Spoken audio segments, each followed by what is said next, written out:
Hello everyone, welcome again. Today we will continue the previous topic, that is the packing efficiency of unit cell. तो इस video में हम पढ़ेंगे packing efficiency of face centred cubic unit cell. तो आइए चलते हैं computer screen पर। यूनिट सेल पैकिंग एफिशिएंसी का फार्मूला होता है volume occupied by the spheres divided by total volume of the unit cell multiplied by 100।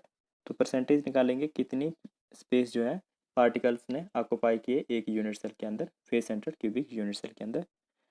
Volume occupied by the total sphere, तो sphere जो होंगे वो हमें कैसे पता चलेगा, रैंक ऑफ यूनिट सेल निकालेंगे, means effective number of particles per unit cell. तो हमने निकाला था पिछली वीडियो में, डिनोट करते हैं Z से। इसको देखते हैं। Face centred cubic unit cell में रैंक जो आता है Z की वैल्यू आती है 4, मीन्स एक्चुअली 4 पार्टिकल पैक्ड है per cubic unit cell face centred cubic unit cell में। तो face centred cubic unit cell में क्या होता है, पार्टिकल कॉर्नर पे होते हैं, फेस सेंटर पे होते हैं। तो effective number of particles per unit cell 4 आता है, मतलब कि इस यूनिट सेल के अंदर कितना पोर्शन आता है, 4 पार्टिकल्स के बराबर पार्टिकल का पोर्शन आता है। तो इस यूनिट सेल में मैं फ्रंट फेस को ड्रा करता हूँ। एक्चुअल में पार्टिकल जो होते हैं टच करते हैं एक दूसरे को, क्लोजली पैक्ड होते हैं। ये सिर्फ अंडरस्टैंडिंग पर्पज़ के लिए हम दूर दूर ड्रा करते हैं छोटे सर्कल से। तो मैं फ्रंट फेस को ड्रा करता हूँ कैसे पैक्ड होते हैं पार्टिकल। फेस सेंटर का पार्टिकल है, ये फेस सेंटर का पार्टिकल है, ये कॉर्नर के पार्टिकल से टच होता है, 4 कॉर्नर के पार्टिकल से इस तरह से टच होता है। तो ये अरेंजमेंट होता है एक्चुअल में। ये अरेंजमेंट देखते हैं, मैंने ड्रा किया हुआ है एक फेस को लेके यहाँ पे। तो Z जो आता है face centred cubic unit cell के लिए 4 आता है, 4/3 पाई आर क्यूब। ये जो है एक स्फेयर का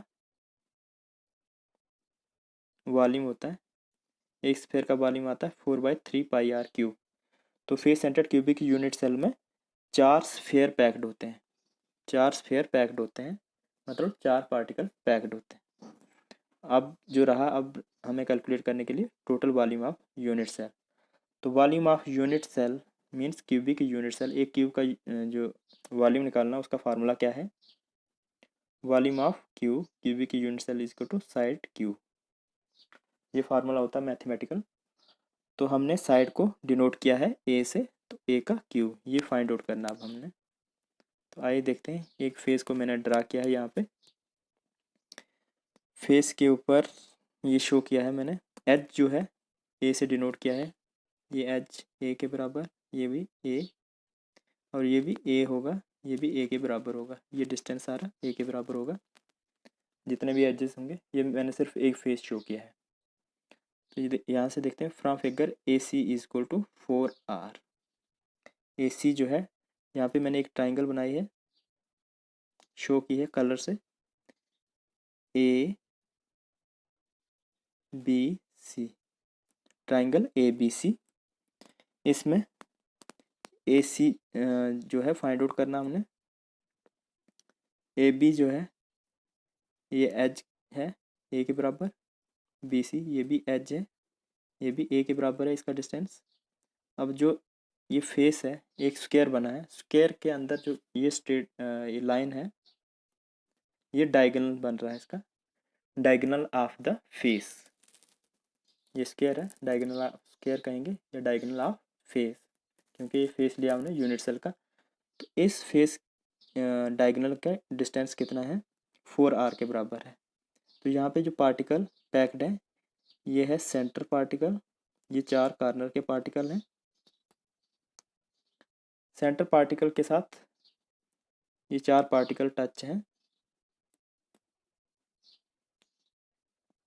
तो हम लेते हैं ये वाला पार्टिकल, ये वाला पार्टिकल सेंटर के साथ टच कैसे कर रहा है। तो जो सेंटर में पार्टिकल है उसका radius, centre to periphery circumference, यहाँ पे सेंटर के पार्टिकल के 2 रेडियस आ रहे हैं, यहाँ पे देख पा रहे होंगे आप।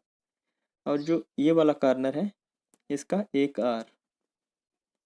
एक रेडियस के बराबर डिस्टेंस यहाँ से आ रहा है, और दूसरे आर के बराबर यहाँ से रेडियस आ रहा है। टोटल कितने हो गए? 1 2 3 और 4 आर। मीन्स ए सी जो आ रहा है हमारा 4 आर के बराबर आ रहा है, 4 रेडियस के बराबर आ रहा है। तो ये स्फीयर जो है इनके 4 रेडियस के बराबर आ रहा है ये डिस्टेंस। तो हमें कैलकुलेट करना है a, calculation of edge length a, so that हम वॉल्यूम ऑफ यूनिट सेल निकाल सकें by applying Pythagoras theorem. Pythagoras theorem को अप्लाई करते हैं, ये राइट एंगल ट्रायंगल में अप्लाई होती है। In right angle triangle A B C hypotenuse is equal to, hypotenuse का square is equal to square of base plus square of perpendicular. तो यहाँ पे हाइपोटेन्यूज ए सी है, ए सी का स्क्वायर इसका square A B plus B C, ये perpendicular का square. तो यहाँ पे हमारे पास वैल्यूज़ किस किस की हैं? ए बी जो है ए के बराबर है, तो ये होगा ए का स्क्वायर। बी सी जो है ये भी ए के बराबर है, एज लेंथ ये भी ए स्क्वायर के बराबर होगा। फर्दर सिंप्लीफाई करते हैं इसको, ये 1 ए ऐड करेंगे दोनों को, 2 ए स्क्वायर के बराबर आएगा। 1 a square plus 1 a square is equal to 2 a square. तो ए सी स्क्वायर जो आ रहा है 2 ए स्क्वायर के बराबर आ रहा है। इसमें ए सी का स्क्वायर जो है दूसरी साइड ले जाएंगे इक्वल टू के, तो ये अंडर रूट बन जाएगा। A C is equal to under root 2 a. तो ये कैसे आया?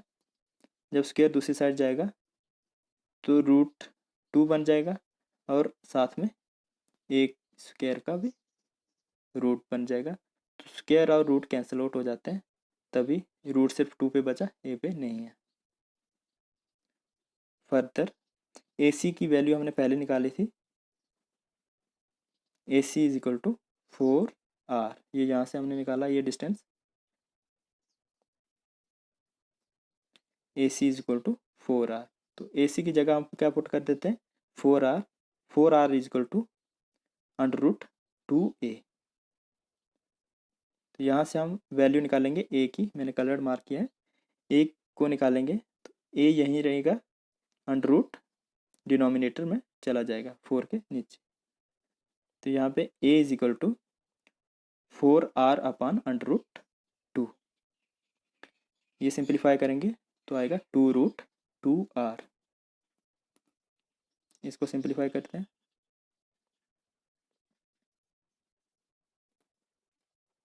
4 अपॉन अंडर रूट 2 आर। तो दोनों को हम मल्टीप्लाई कर देते हैं, डिनोमिनेटर और न्यूमरेटर को अंडर रूट 2 से, अंडर रूट 2 से। यहाँ पे क्या हो जाएगा? ये मल्टीप्लाई हो रहा है, 4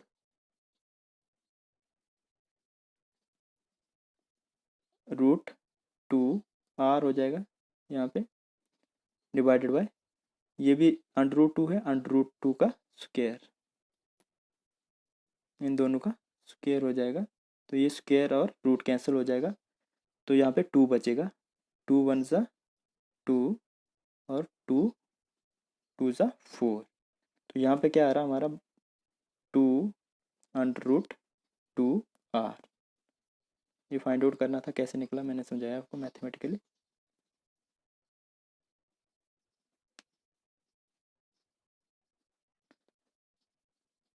ए की वैल्यू जो आई हमारे पास वाई, a is equal to 2 root 2 r के बराबर। अब हम वॉल्यूम निकाल सकते हैं एक यूनिट सेल का। तो volume of unit cell is equal to side cube, side जो हमने लेट की है ए के बराबर, ए क्यूब। तो ए की वैल्यू हमारे पास यहाँ पे है, ए की वैल्यू है 2 रूट 2 आर। तो ये हो जाएगा 2 रूट 2 आर का क्यूब, 2 रूट 2 का क्यूब। तो वॉल्यूम ऑफ यूनिट सेल आएगा is equal to 16 under root 2 r cube. ये कैसे आता है इसको भी मैं कैलकुलेट करके बताता हूँ। 2 2√2r³ ये आएगा।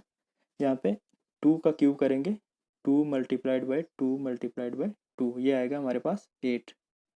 2 2 ज़ा 4 इंटू 2 8। तो यहाँ पे r का क्यूब 2√2r का क्यूब इज इक्वल टू 8। और ये 2 जो है √2 इसका भी क्यूब होगा, मतलब multiplied by √2 multiplied by √2 multiplied by √2।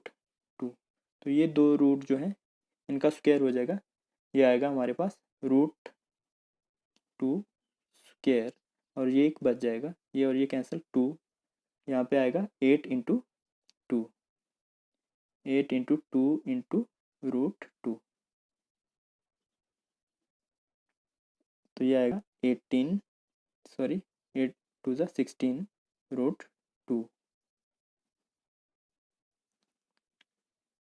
और r का क्यूब, यहाँ पे क्यूब होना था, r का क्यूब।